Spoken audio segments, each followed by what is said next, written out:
Hi, good afternoon. Welcome to the Zoom session here for week one. I hope that you're having a great first week.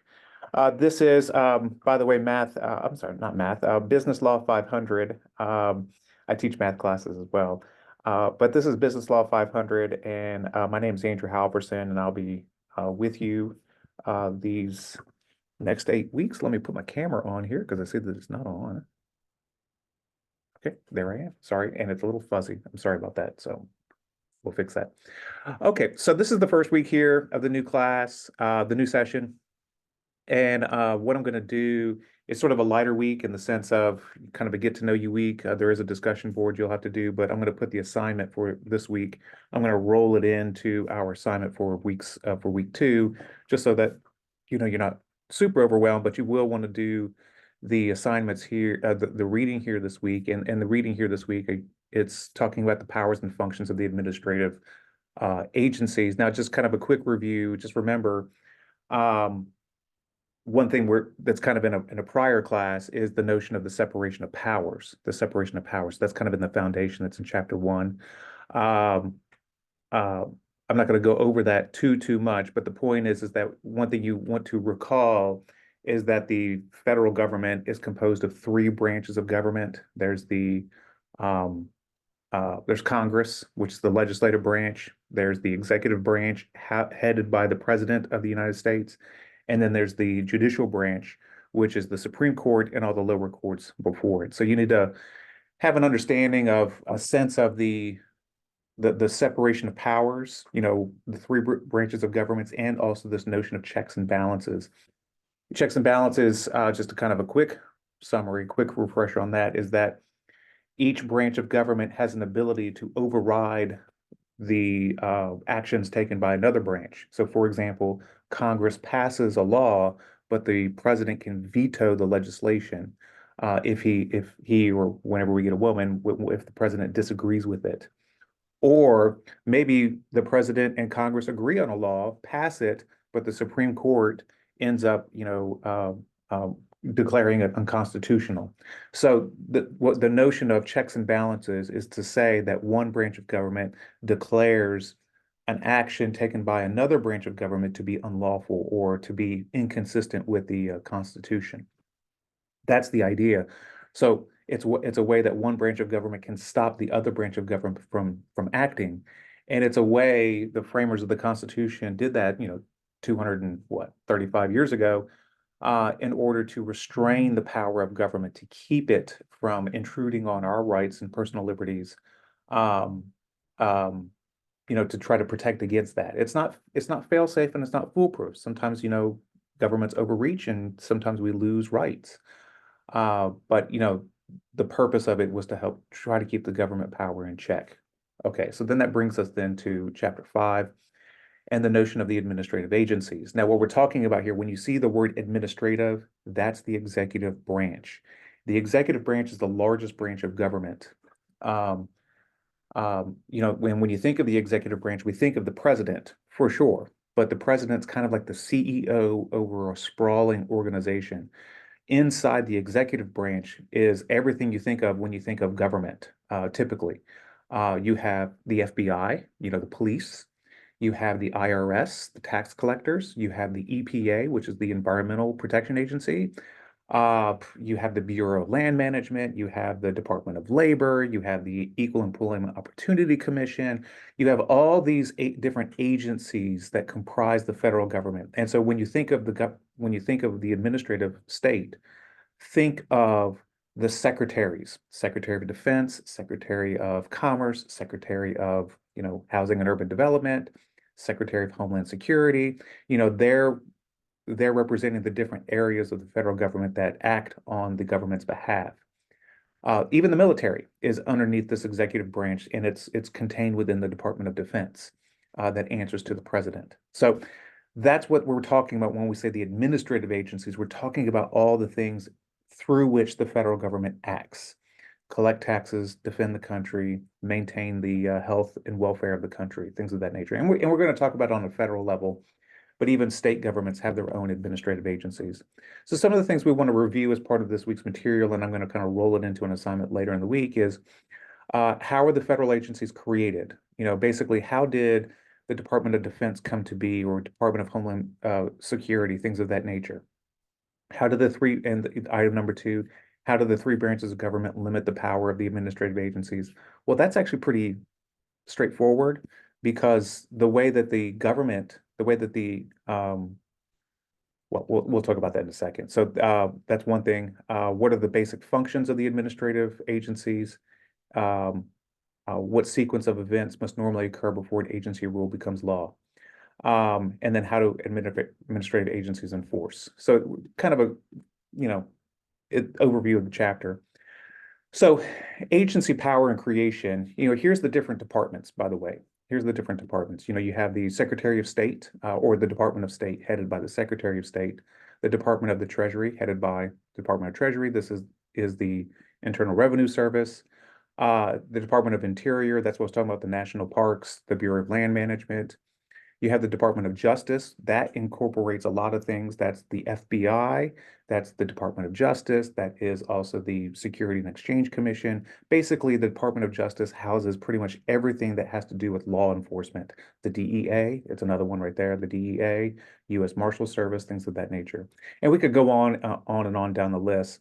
But from a business law perspective, probably the one that people deal with most would be the Treasury and the IRS and the Commerce Department. Commerce Department is the department that kind of oversees, commerce related events. The Department of Labor is also an important one from a business perspective because the Department of Labor enforces federal employment labor laws like the Fair Labor Standards Act, like Title VII, things of that nature. Then you have other ones, Department of Energy, pretty famous, Veterans Affairs Agency, Homeland Security. Um, yeah, Homeland Security as well. So, anyways, so lots of different things, and they're each sort of represented by what we call a secretary, the Secretary of the Treasury, Secretary of the Interior, and the secretaries are appointed by the president, appointed by the president. So I'll kind of go down just a little bit, but whenever it comes to creating the agencies themselves, Congress has to pass legislation to create a new agency. And in our lifetime, the Department of Homeland Security is a perfect example of that. The Department of Homeland Security did not exist until after the 9/11 terror attacks back in 2001. So they overhauled some of the agencies and put them into the Department of Homeland Security, and that was a new one. So Congress had to create that agency by statute, by law, and the president had to approve of that. Now, I mentioned just a few moments ago, so that's how they're created, and it has to be within the authority of the Congress to do that, but it typically is. Let me go forward just a little bit. The purpose of the agencies is to enforce the law. Remember what the three branches of government do. Congress passes the law, the executive branch enforces the law. So these agencies are housed within the executive branch, and their job is to enforce the law. It's where the rubber hits the road. This is where you and I tend to interact with the government the most. So if you need to go file your taxes, it's the IRS who is enforcing the tax laws.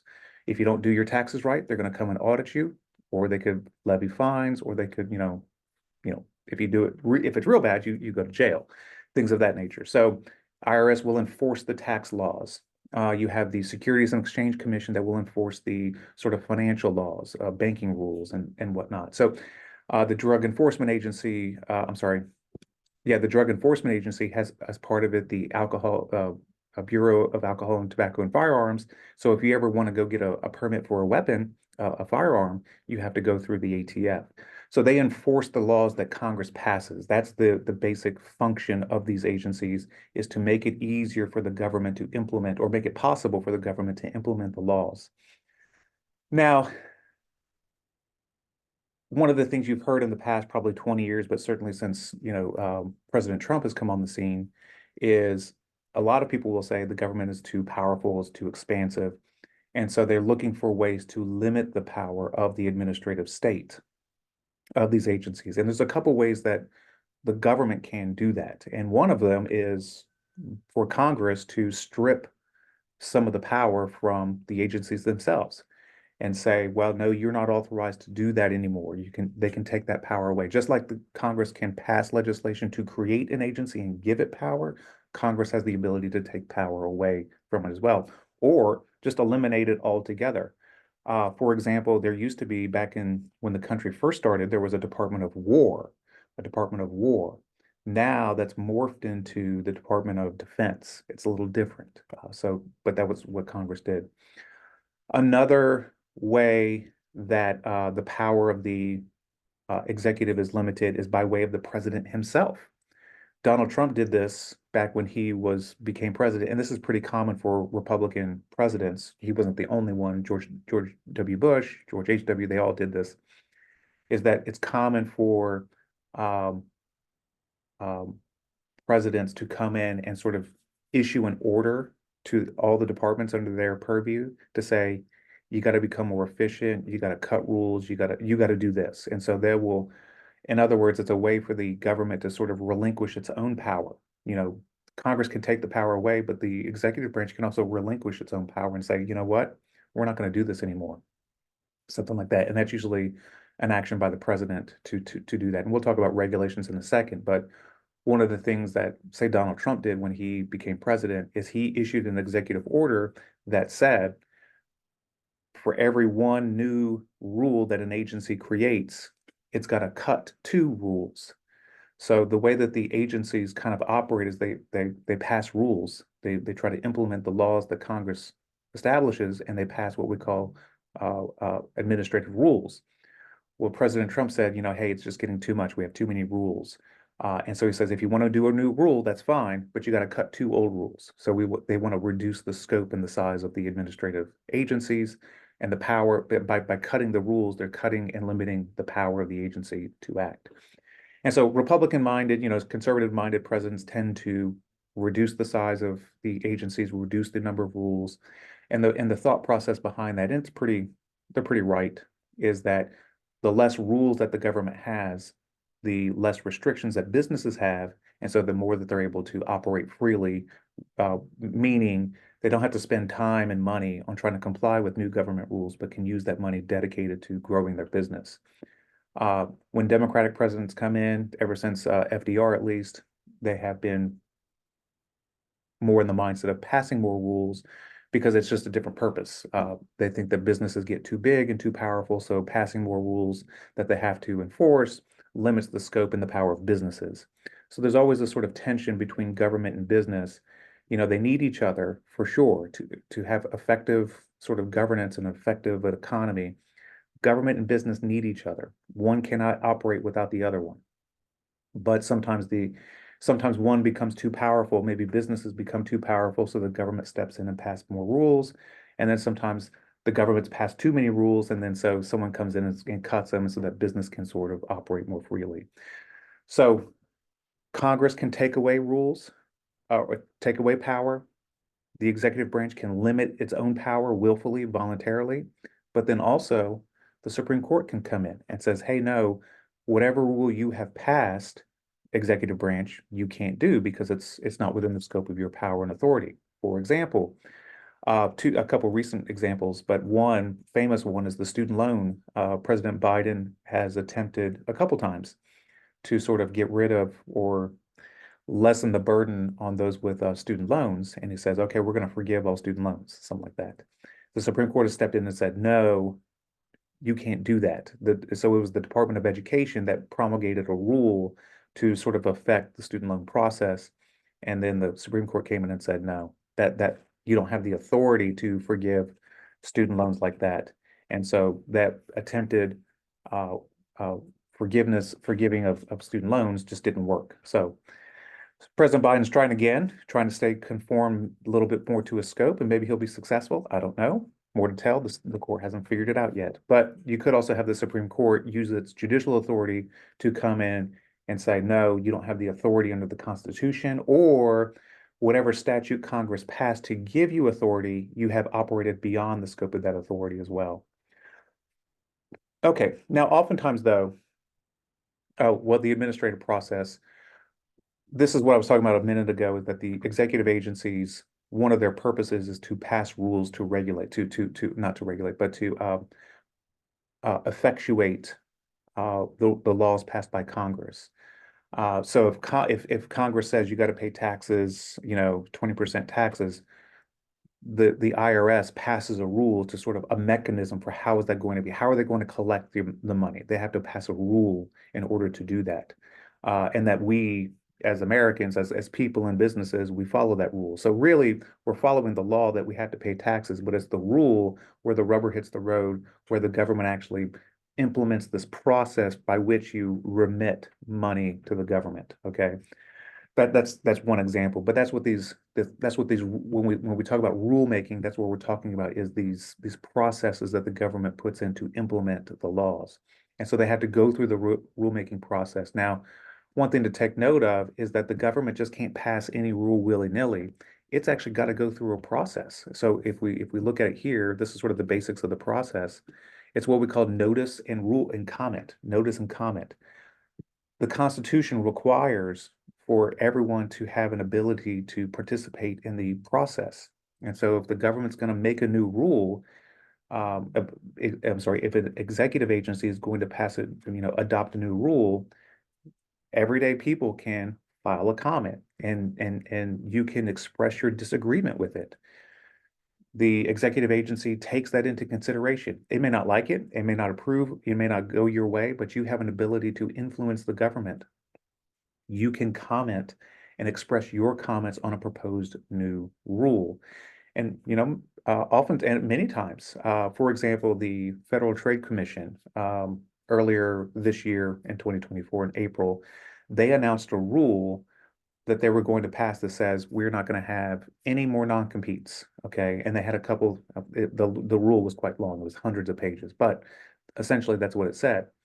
Businesses, regular individuals all filed comments. They had about 60 days, 90 days to submit their ideas and their comments to it, and to try to shape the final rule to say, hey, no, FTC, Federal Trade Commission, you shouldn't do this, or it's okay to do this, but you should change the rule in some way. Maybe not all non-competes to be banned, but maybe non-competes for certain people, let those be banned, things like that. The FTC received thousands of comments, and they did end up modifying their rule just a little bit. Now, negligible and not really noticeable, and it didn't make the news, but as an employment lawyer, I saw it. I was like, oh, wow, they really did change the rule. So government does sometimes modify the rules that they propose. So in other words, what happens is they propose a new rule. Everybody in the country gets an opportunity to comment and respond to the rule, and then the administrative agency institutes what they call the final rule.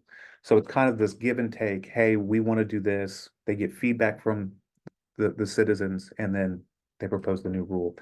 If you don't like the final rule, that's okay. You can go file a lawsuit in the court and say, hey, I don't like this for XYZ reason. And that's actually what happened to the FTC rule on non-competes.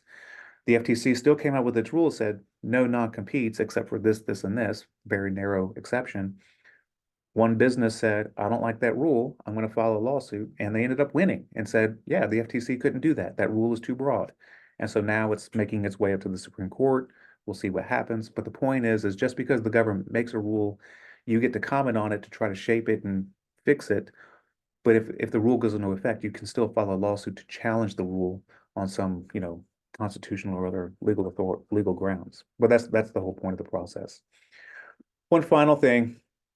Judicial deference. This is actually no longer the case. There's the book talks about the book is now outdated, but that's not the book's fault because the ruling is quite new. There's something called Chevron deference. Chevron deference. It's an old case back from the 1980s that basically said that the courts should defer to the interpretation given by a federal agency when it concerns a rule. And that was a way to sort of the reason why the court did that back in the 1980s. And if you have any sense of history of the court, the 1980s was a time where Republicans advocated for the courts to defer to the federal agencies because the Republicans could not get anything done. So they were trying to, in some way, influence, kind of get things done in government. Because back in the 1980s, the Democrats really had a stranglehold on governmental power. They held Congress, they held the president, I mean, for decades. So the Republicans were trying to break through. Well, since the 1980s and Chevron, the roles have sort of reversed. Republicans have come to hate Chevron. They don't like the government being too powerful, and Republicans started winning, Congress and started winning the presidency again. And so they're like, well, we don't need Chevron anymore. But the Democrats were losing the presidency, losing Congress. And so they're like, well, wait a minute, we can create a new rule and kind of stay in power that way. And so recently, just like 3 or 4 months ago, the Supreme Court has come in and overruled Chevron and said, no, no, no, no more Chevron, no more deference. The courts have to look at these rules, these regulations that the administrative agencies create, and make sure that they're proper under the Constitution, proper under the law. No more deference. And so basically, we took away Chevron deference. So I'm not gonna focus on that in this reading. So don't worry about it.